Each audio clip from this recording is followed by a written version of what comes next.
Hey guys, welcome back to another video of STET 2020-21। इससे पहले हमने आपके एस्टेट के क्वेश्चन करे थे, जैसा कि आपको पता ही है और हमने आपसे देखा भी था। 90 से यानी कि 90 से हमने क्वेश्चन नंबर 109 क्वेश्चन हम कर चुके हैं और अब हम बात कर रहे हैं आपकी उससे आगे वाले क्वेश्चंस के बारे में। तो आइए स्टार्ट करते हैं, क्वेश्चन नंबर 110 की तरफ देखते हैं। क्वेश्चन नंबर 110, 110 क्वेश्चन क्या कह रहा है, थोड़ा सा इसे और बड़ा कर लेते हैं। Right, the paradigm of A classical conditioning in which UCS comes first and CS come later. वो कह रहा है कि ऐसी कौन सी कंडीशनिंग होती है जिसके अंदर जो आपका यूसीएस होता है यानी कि अनकंडीशनल स्टिमुला है वो पहले आता है as compare to the CS. आइए देखते हैं इसको भी। देखिए यहाँ पर क्या कह रहा है कि यूसीएस आपका पहले आ रहा है।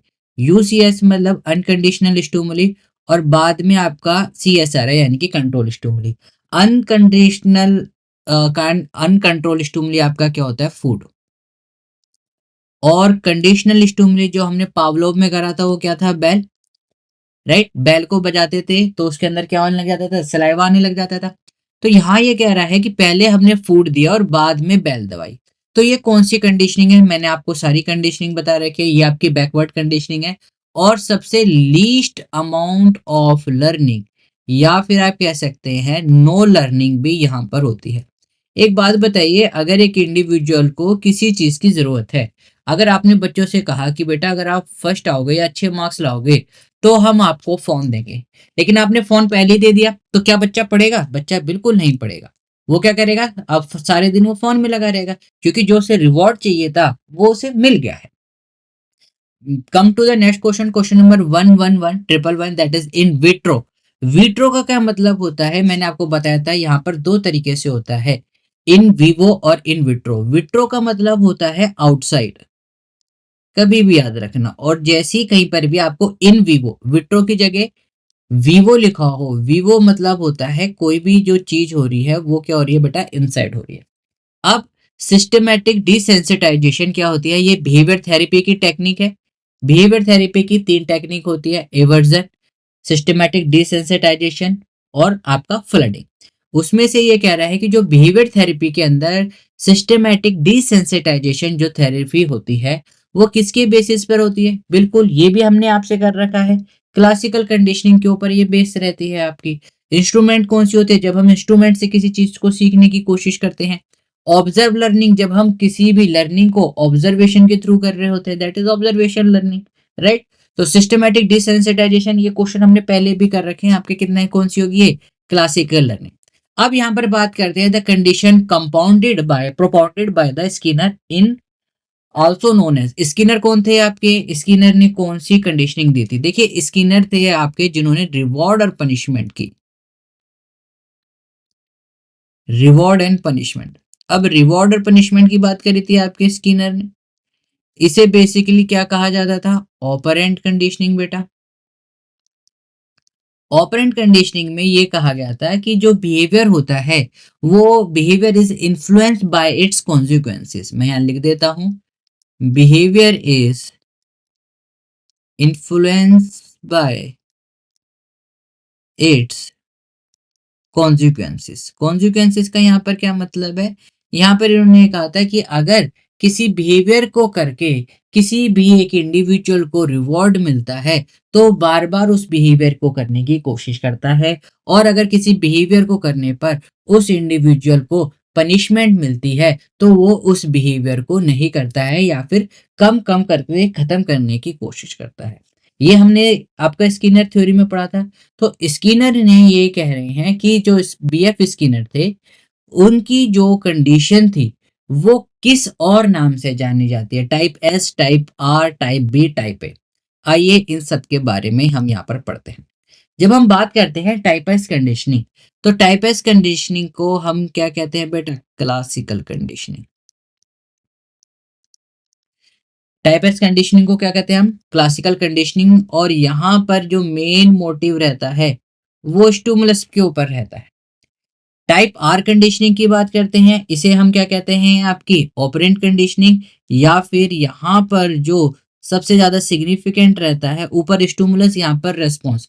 अब रेस्पॉन्स कैसा आता है वही तो अभी हम बात कर रहे हैं, या तो रेस्पॉन्स पॉजिटिव में है या फिर रेस्पॉन्स नेगेटिव में है। तो आंसर आपका टाइप आर कंडीशनिंग हो गया। Okay, apart from that type B conditioning किसे कहते हैं, ध्यान रखना गाइस। टाइप बी कंडीशनिंग या फिर आपसे कहें हम negative reinforcement, both are the same thing. I hope आप सबको पता हो, इन्फोर्समेंट भी आपकी दो तरीके से होती है, नेगेटिव रीइंफोर्समेंट और पॉजिटिव रीइंफोर्समेंट। जब हम टाइप बी कंडीशन की बात करते हैं तो हम नेगेटिव रीइंफोर्समेंट की बात कर रहे हैं। Type A conditioning classical conditioning को ही कहते हैं, इस चीज का भी आपको याद रखना है। तो टाइप ए कंडीशनिंग कह दे या फिर टाइप एस कंडीशनिंग कह दे, दोनों क्या है, classical conditioning. Type R conditioning कह दे या फिर आपसे ऑपरेंट कंडीशनिंग कह दे, both are the same thing. Negative reinforcement कह दे या टाइप बी कंडीशनिंग कह दे, both are the same thing. इस क्वेश्चन का आंसर क्या है, इस क्वेश्चन का आंसर है ऑप्शन नंबर 2।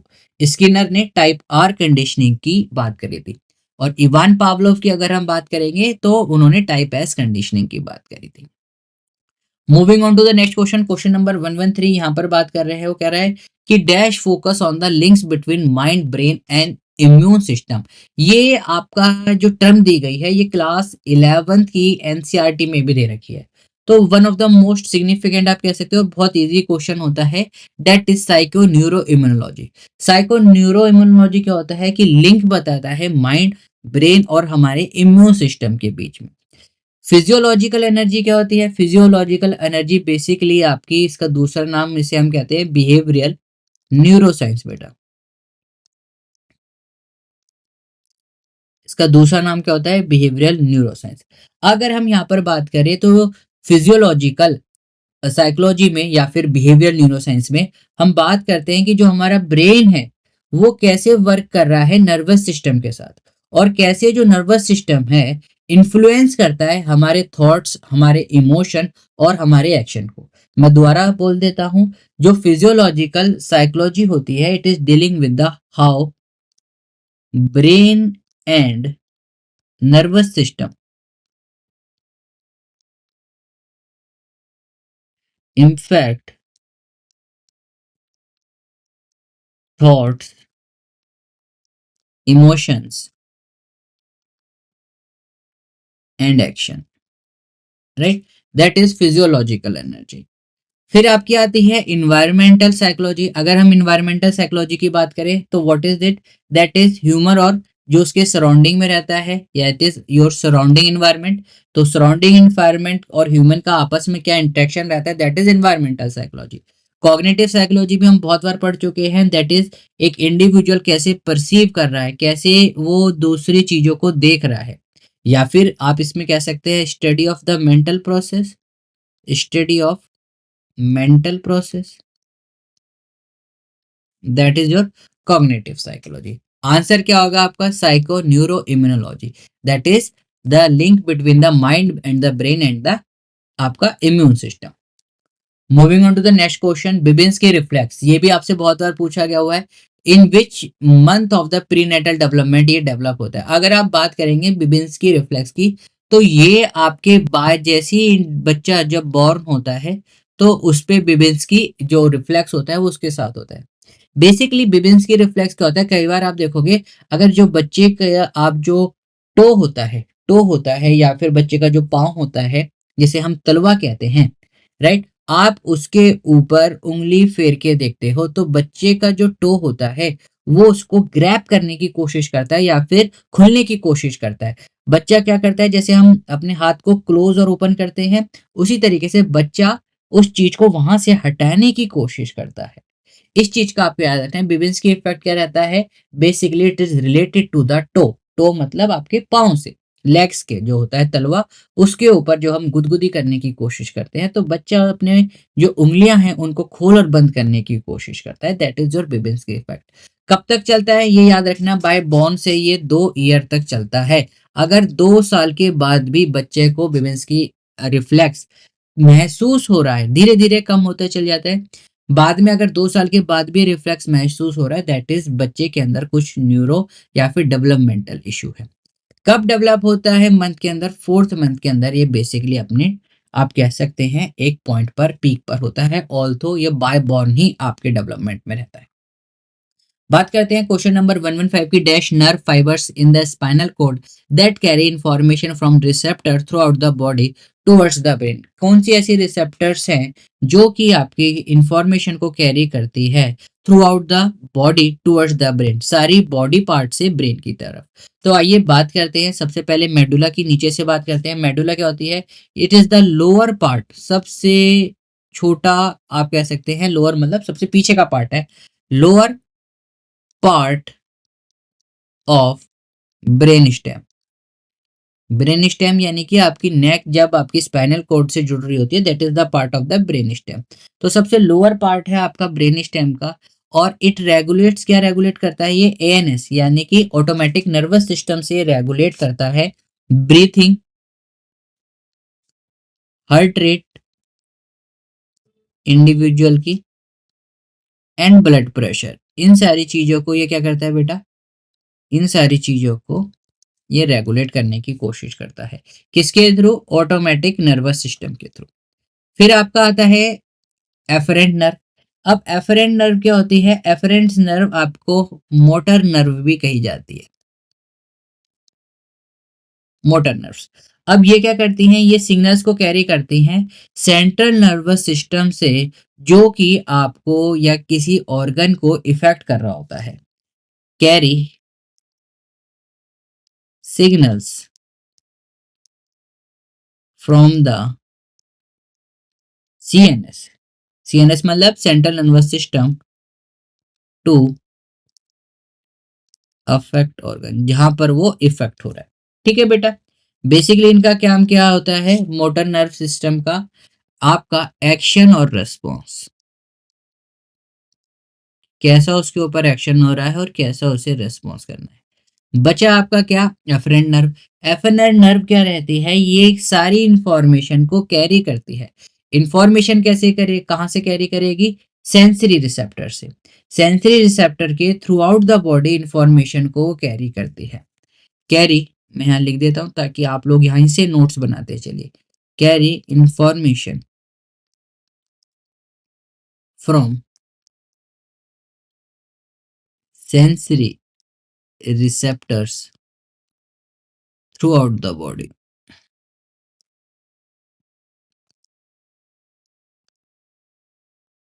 और अगर आप देखोगे यही तो आपसे क्वेश्चन में पूछा गया हुआ है, यानी कि एफएनएड नर्व आपका क्या है? यहाँ पर सही आंसर है। अगर मैं हम इसकी बात करें तो जैसे बॉडी का टेम्परेचर हो गया, बॉडी में पेन हो गया, या फिर या कोई टच कर रहा है, तो किसके थ्रू आपको पता चलेगा? एफएनएड नर्व फाइबर्स के अंदर।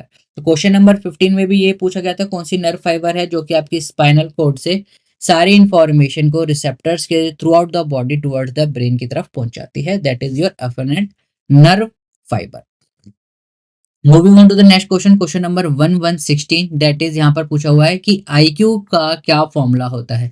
बहुत बार कर चुके हैं, MA/CA मल्टीप्लाई बाय 100। अगर मैं इस क्वेश्चन को और थोड़ा ट्रिकी बना दूं कि भाई ये जो फॉर्मूला है किसने दिया है, तो ये आपका किसने दिया है बेटा? विलियम स्टर ने ये फॉर्मूला दिया है, आपको याद रखना है। कई बच्चे इसके अंदर थियोडर सेमन मार्क करे आते हैं, राइट, तो वो नहीं करना है। एल्बर्ट एंड इस तरह आपका विलियम स्टर ने इस फॉर्मूले को यहाँ पर दिया गया। फिर आपसे पूछा गया हुआ है रिलेटिव हाइट। रिलेटिव हाइट क्या होती है? सपोज करिए मैं ये बना रहा हूँ, ये बना रहा हूँ, और फिर ये बना रहा हूँ, फिर यहाँ बना रहा हूँ, तो आपको क्या लग रहा है कि भाई ये जो बहुत बड़ी बिल्डिंग दिख रही है, इट में पॉसिबल ये आगे हो, और ये जो छोटी छोटी बिल्डिंगें दिख रही हैं, और ये मैंने मान लीजिए सन दिखा दिया है, राइट। आपको क्या लगेगा कि ये बिल्डिंग क्या है? ये बिल्डिंग आगे है, और ये जो बिल्डिंग है ये क्या है? ये थोड़ी पीछे पीछे है। That is relative height. Relative height क्या है? Basically it is a monocular Q, एक मोनोक्यूलर क्यू टाइप का यहाँ पर ये परसेप्शन होता है। हमने पढ़ा भी है, अगर नहीं पढ़ा है तो भी फिर मैं इसके बारे में आपको एक सेपरेट वीडियो बना के दिखा दूंगा। यूजीसी के कोर्स में ये सारी चीजें आपने पढ़ रखी होंगी। बहुत सिंपल क्वेश्चन है, क्लास 12 की बुक में भी है, यहाँ पर पूछ रखा है जॉर्ज मिलर 1956 में उन्होंने क्या एक टर्म को शॉर्ट टर्म मेमोरी की स्टोरेज कैपेसिटी से रिप्रेजेंट करा था। दैट इज उन्होंने एक नंबर दिया था जिसका नाम उन्होंने लिखा मूलर मैजिक नंबर। अब ये मुलर जो मैजिक नंबर था ये क्या था, ये आपका 7 प्लस माइनस 2 था। अकॉर्डिंग टू जॉर्ज मुलर, इन्होंने क्या कहा कि इंडिविजुअल देखो 7 में 2 प्लस करते हैं 9 आ जाता है, 7 में से 2 माइनस करेंगे 5 आ जाएगा। तो इन्होंने ये कहा कि जो मोस्ट पीपल होते हैं वो 5 से 9 के बीच में रिमेंबर कर सकते हैं chunk of the information at a particular time, right. तो उन्होंने क्या बताया कि 5 से 9 के बीच में जो अधिकतर लोग हैं वो रिमेंबर कर सकते हैं chunks of the information at a एक टाइम पर, इतनी यानी कि 5 से 9 चंक्स ऑफ इंफॉर्मेशन को वो क्या कर सकते हैं, स्टोर कर सकते हैं। क्वेश्चन नंबर 119 की तरफ देखते हैं। ये कह रहा है क्वासी एक्सपेरिमेंट। अगर आप बात करोगे, क्वासी एक्सपेरिमेंट को फेक एक्सपेरिमेंट भी कहा जाता है। ये एक्सपेरिमेंट होता क्या है, बेसिकली जैसे कि कोई चीज हो गई है, उसके बाद हम उसके कॉज या फिर उसके कारण के बारे में सोचते हैं या फिर किस वजह से ये हुआ है। जैसे कि सपोज करिए आपको रिसर्च करनी है कि कोई बाढ़ आ गई है, फ्लड आ गई है, राइट। तो उसका क्या इफेक्ट रहा है, तो उसका क्या इफेक्ट रहा है, अगर आप देखोगे तो अब उस रिसर्च को करने के लिए आप जानबूझ के बाढ़ तो नहीं ला सकते, राइट। या फिर हम देख रहे हैं effect of smoking on A pregnant women, smoking का एक प्रेग्नेंट वुमेन पे क्या इफेक्ट रहा है। तो हम उसे दोबारा तो ऐसा नहीं है कि एक नॉर्मल वुमेन को लाएंगे उसे स्मोक करवाएंगे।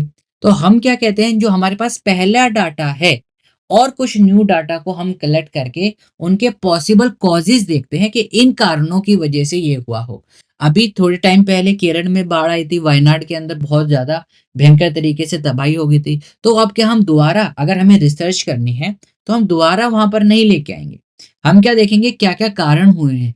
तो वहां पर हम एक फेक मॉडल बनाने की कोशिश करते हैं, फेक एक्सपेरिमेंट करने की कोशिश करते हैं, जिससे हम उनके पॉसिबल कॉजेज के बारे में पता लगाते हैं। तो अगर आप देखोगे यहां पर सपोज करिए क्या बाढ़ आई है, क्या आप या जो रिसर्चर है वो वेरिएबल को मैनिपुलेट कर सकता है, वो वेरिएबल को बिल्कुल मैनिपुलेट नहीं कर सकता। क्यों?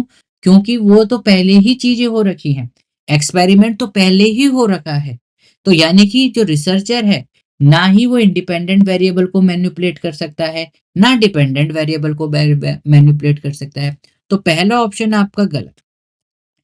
It is not possible to control extraneous variable. यहां पर देखिए ये कह रहा है क्या ये पॉसिबल नहीं है एक्सट्रेनियस वेरिएबल को कंट्रोल करने के लिए। अगर हम रियल लाइफ के या लेबोरेटरी एक्सपेरिमेंट की बात करते तो वहां पर हम एक्सट्रेनियस वेरिएबल को क्या कर लेते हैं, कंट्रोल कर लेते हैं। लेकिन जब हम क्वासी एक्सपेरिमेंट, क्योंकि वो क्या है, क्वासी एक नेचुरल एक्सपेरिमेंट है, बाढ़ आना, फ्लडिंग होना, स्मोकिंग करना, ये सारे क्या है, नेचुरल है। और नेचुरल लाइफ इवेंट या फिर नेचुरल एक्सपेरिमेंट के अंदर आप कभी भी एक्सट्रेनियस वेरिएबल को कंट्रोल नहीं कर सकते।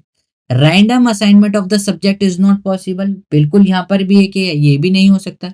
It is possible to record the behaviour of the dependent variable, ये ठीक है। वाई?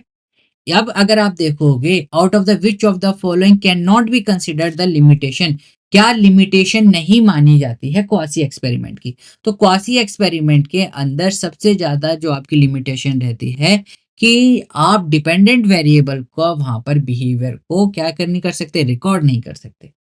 सिंपल है, जैसे कि मैंने आपको बताया कि सपोज करिए फ्लडिंग आ गई है, तो फ्लडिंग आ गई है तो वो तो बेटा पहले से ही एक्सपेरिमेंट हो चुका है ना।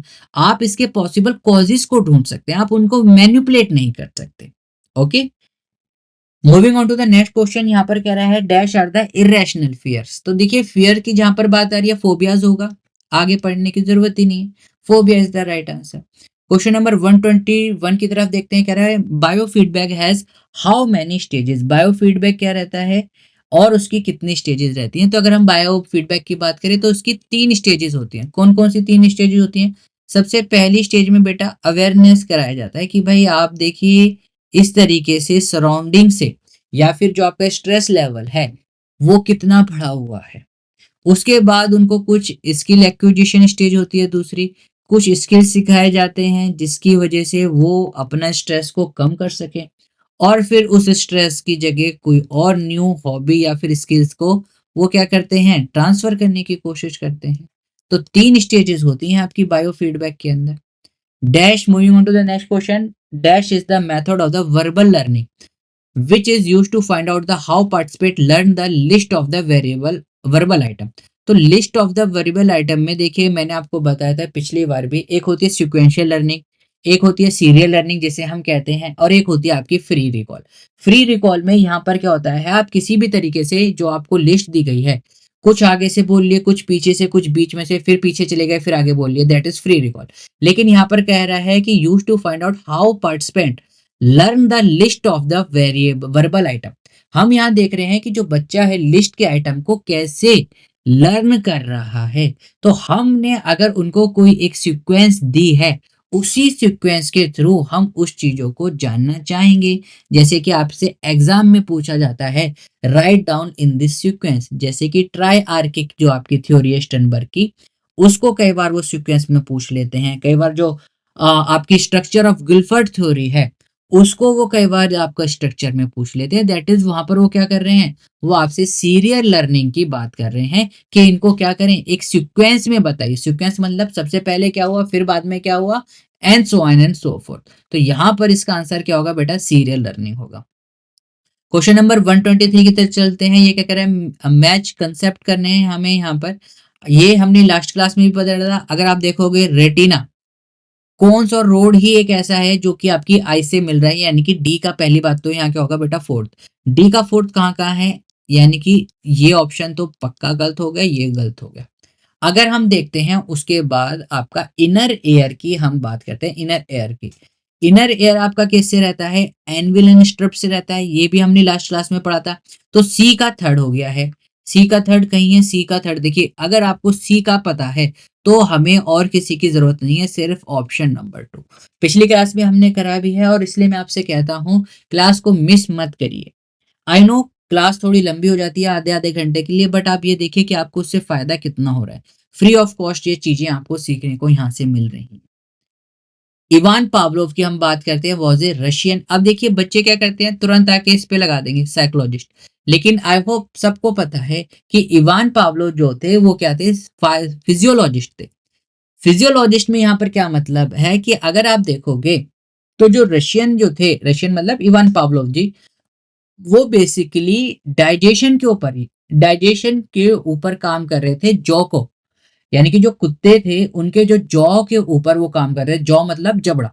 उस जबड़े में वो देख रहे थे कि फूड को कैसे जो डॉग्स होते हैं वो कैसे डाइजेस्ट करते हैं, किस तरीके से उसका वर्क प्रोसेस होता है। तो इस वजह से उन्होंने बहुत सारे डॉग्स के ऊपर ये एक्सपेरिमेंट करा, जो कि वेरी अनएथिकल था। Definitely just because you want to learn something you can not harm animal, but उस टाइम पर ये सारी चीजों को इतना नहीं देखा जाता था। तो वो बेसिकली क्या थे, वो एक बायोलॉजिकल साइंटिस्ट थे। तो फिजियोलॉजिस्ट क्या होता है, एक बायोलॉजिकल साइंटिस्ट होता है। मैं यहाँ लिख देता हूँ, ए बायोलॉजिकल साइंटिस्ट। और वही तो आपके इवान पावलोव थे। बेसिकली वो किससे कर रहे थे, वो सलाइवा का इफेक्ट देख रहे थे डाइजेशन के ऊपर। ठीक है। साइकोलॉजिस्ट कौन होता है, ये सबको पता है। साइको एनालिस्ट भी सबको पता है, स्ट्रक्चर भी, जो स्ट्रक्चर की बात करें। तो इवान पावलोव बेसिकली आपके क्या थे, फिजियोलॉजिस्ट थे बेटा, नॉट की साइकोलॉजिस्ट। जब वो इस बायोलॉजिकल साइंटिफिक एक्सपेरिमेंट को कर रहे थे, तब उन्होंने देखा जो जेनेटर था, जब भी वो आता था तो डॉगी भौंकने लग जाते थे। तब इनको सडनली ये लगा कि डॉगी भौंकने क्यों लग जाते हैं। या फिर जैसे ही वो खाना लेके आता था, जो कीज होती थी वो जिंगल करने लग जाती थी जब वो आता था, क्योंकि जो चलते थे, क्योंकि बहुत सारे कुत्ते उन्होंने रख रखे थे। तो जब वो 20-25 चाबियों का गुच्छा आवाज करने लग जाता था, तो उन्हें लगता था, कुत्ते क्या लगने, भौंकने लग जाते थे। तब उसके बाद इन्होंने ये एक एक्सीडेंटल, आप कह सकते हैं, एक्सपेरिमेंट था। मेन जो उनका एक्सपेरिमेंट था वो बायोलॉजिकल बेसिस पे एक्सपेरिमेंट कर रहे थे डाइजेशन के ऊपर। जो आपकी कंडीशनिंग थ्योरी, या फिर आप कह सकते हैं, आप जो उन्होंने सलाइवा का एक्सपेरिमेंट बताया यहाँ पर, राइट, जो उन्होंने यहाँ पर एक्सपेरिमेंट करा इवान पावलोव जी ने डॉग और फूड के ऊपर, वो क्या था, वो एक तरीके से आप कह सकते हो सडन था, नो की डेलिबरेटरी, राइट। तो यहाँ पर जो इवान पावलोव थे वो क्या थे, आपके फिजियोलॉजिस्ट थे। क्वेश्चन नंबर 125 की यहाँ पर बात करते हैं। Which of the name of the therapy propounded by the Frederick Perls, Frederick Perls और लॉरा पल्स, ये भी हमने कर रखा है। फेडरिक पल्स की जो वाइफ थी वो लॉरा पल्स थी, और इन्होंने गेस्ट्रल थेरेपी करी थी बेटा, पिछली क्लास में भी मैंने आपको बताया था। क्वेश्चन नंबर 126 की बात करते हैं। According to the Maslow dash is the state of the self fulfilment. Self fulfilment की बात कब होती है? जब इंडिविजुअल सेल्फ एक्चुअलाइजेशन को क्या कर लेता है? अचीव कर लेता है। उसे लगता है सबसे ऊपर जो नौकार होता है, पिरामिड 5 चीजें होती हैं, सबसे ऊपर आपका क्या होती है? Self actualisation. जब इंडिविजुअल अपनी आपको और नेचर को या फिर सोसाइटी को उस तौर तरीके से, एक तरीके से बेसिक लेवल पर, इक्वलेंस लेवल पर ट्रीट करने की कोशिश करता है और दूसरों की भी या फिर सोसाइटी की भी हेल्प करता है, दैट इज सेल्फ एक्चुअलाइजेशन। तो गाइज यहाँ तक 126 तक क्वेश्चन हो गए हैं। नेक्स्ट क्लास में हम इसको पूरा खत्म करेंगे। आई होप आपको वीडियो पसंद आई है। वीडियो पसंद आई है लाइक करें, शेयर करें, सब्सक्राइब करे बिना बिल्कुल ना जाएं। We will meet in the next class. This is caffeine short signing off. Have a great day. Take care.